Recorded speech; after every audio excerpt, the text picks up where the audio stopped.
ce dont j'ai peur, c'est de la peur.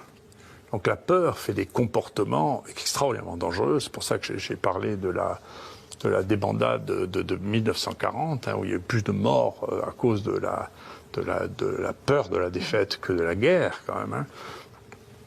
Et donc, si les masques peuvent rassurer, c'est une chose, mais je suis inquiet qu'on fasse une fixation trop importante dessus, parce que maintenant, c'est les gens qui veulent vouloir faire la loi. Vous savez, il y a toujours un dictateur rentré dans beaucoup de gens, qui voudrait imposer, moi j'ai vu ça, j'étais sidéré, le marché, quelqu'un qui engueulait tout le monde, et pas de masque. Il risque d'y avoir des tensions, des bagarres, tout ça.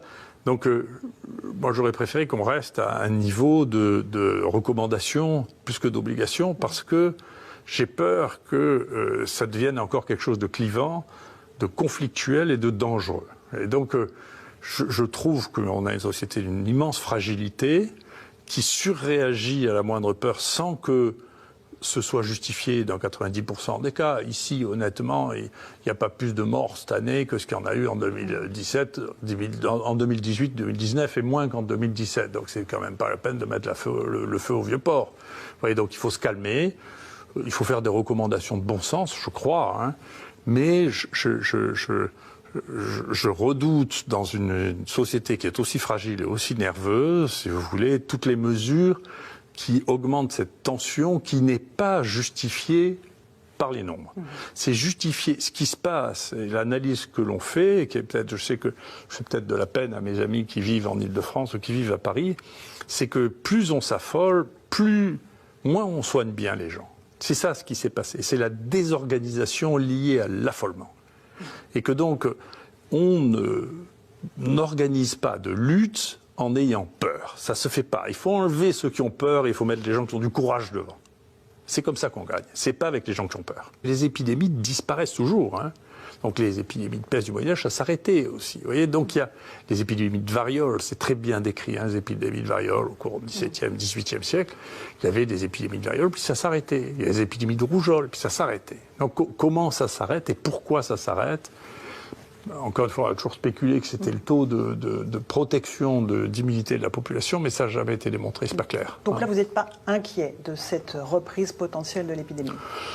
Non, écoutez, dans ce qu'on a actuellement, si on prend toutes choses égales par ailleurs, là, ces données que j'ai données, nous, on a des données pour tous les coronavirus, donc les 4, on a des données pour 3 paramyxovirus, 2 virus de la grippe, le virus respiratoire syncytial, les adénovirus.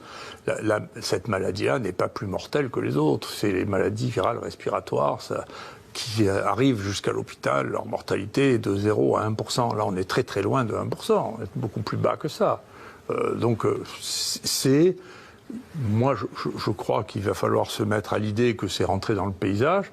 Ça disparaîtra ou ça disparaîtra pas. Mais encore une fois, la prévision de ça, il faut voir les astrologues pour ça. Mais globalement, moi, je ne sais pas pourquoi il y a des années où il y a de la grippe A, des années il n'y en a pas, des années il y a de la grippe B, des années il n'y en a pas. Pourtant, Dieu sait que la grippe, on la connaît, on l'a surveille. Pourquoi il y a des années où il y a 0 grippe A ou 0 grippe B, puis l'année d'après, il y en a plein?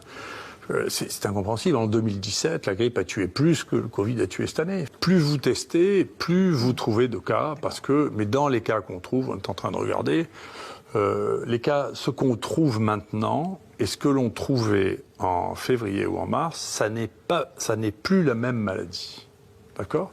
C'est-à-dire, ce que l'on trouve maintenant, c'est des formes très bénignes. Là, je viens de discuter avec une de nos collaboratrice qui travaille sur les données de coagulation, qui trouve qu'il n'y a plus du tout de troubles de coagulation chez les gens qui rentrent maintenant. La proportion des gens qui est hospitalisée est beaucoup plus faible.